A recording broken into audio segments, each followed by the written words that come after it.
नमस्कार। Headlines today में आपका स्वागत है। आइए जानते हैं क्या हैं आज की मुख्य खबरें।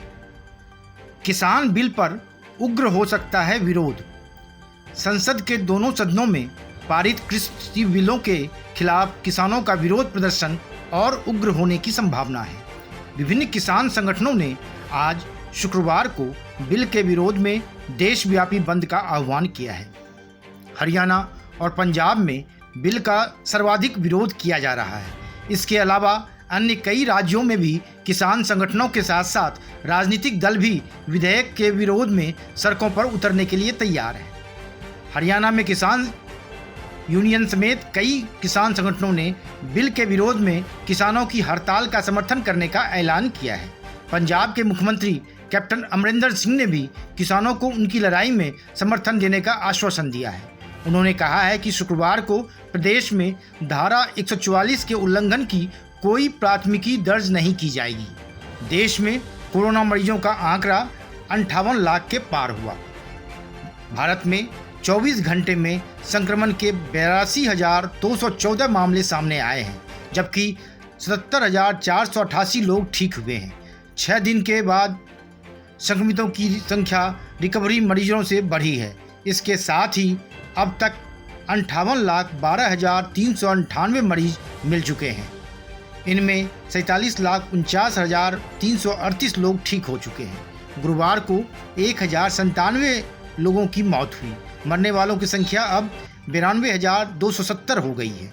देश भर में जिस तरह कोरोना के केस बढ़ रहे हैं, उसी रफ्तार से डेंगू के केस भी बढ़ रहे हैं। दोनों के ही लक्षण करीब करीब एक से हैं। ब्राजील में हुई एक स्टडी ने डेंगू और कोरोना वायरस के संबंधों का खुलासा किया है। स्टडी में दावा किया गया है कि जिन इलाकों में डेंगू का प्रकोप ज़्यादा था, वहां लोगों के शरीर में कोविड-19 से लड़ने के लिए पर्याप्त मात्रा में एंटीबॉडी भी पाई गई है। उधर कोरोना से पीड़ित दिल्ली के डिप्टी सीएम मनीष सिसोदिया को डेंगू हो गया है। लगातार प्लेटलेट्स गिरने के बाद उन्हें मैक्स अस्पताल के आईसीयू में भर्ती कराया गया है।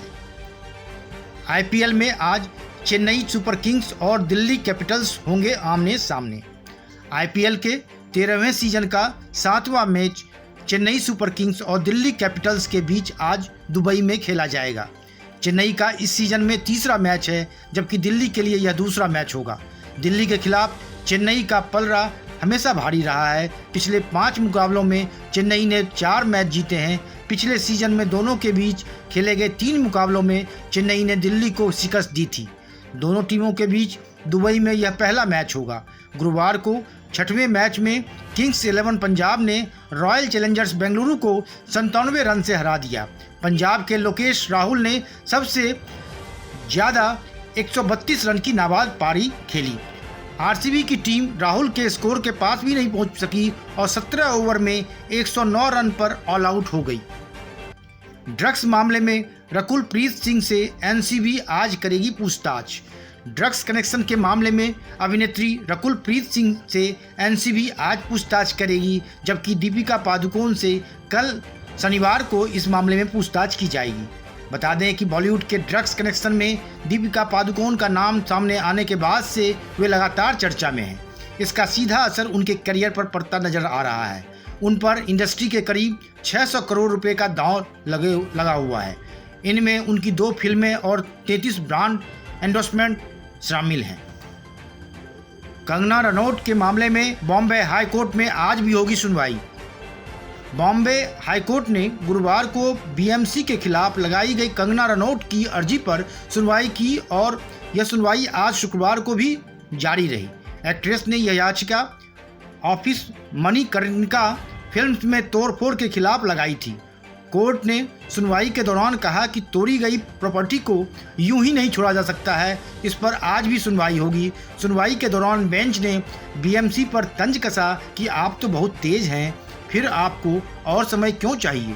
केस की सुनवाई के दौरान जस्टिस एसजे काठवाला और जस्टिस आरआई छागला की बेंच ने कहा कि मॉनसून में आप लोगों ने कार्रवाई की। यूपीएससी की सिविल सेवा परीक्षा में फिर हो सकता है बदलाव।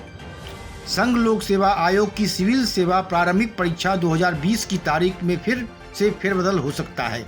परीक्षा के संबंध में सुप्रीम कोर्ट ने आयोग को नोटिस भेजकर जवाब मांगा है। कोर्ट ने एक याचिका के बाद इस मामले को संज्ञान में लिया है। दरअसल सुप्रीम कोर्ट में यूपीएससी सिविल सेवा परीक्षा 2020 को 2 से 3 महीने स्थगित करने को लेकर याचिका लगाई गई है।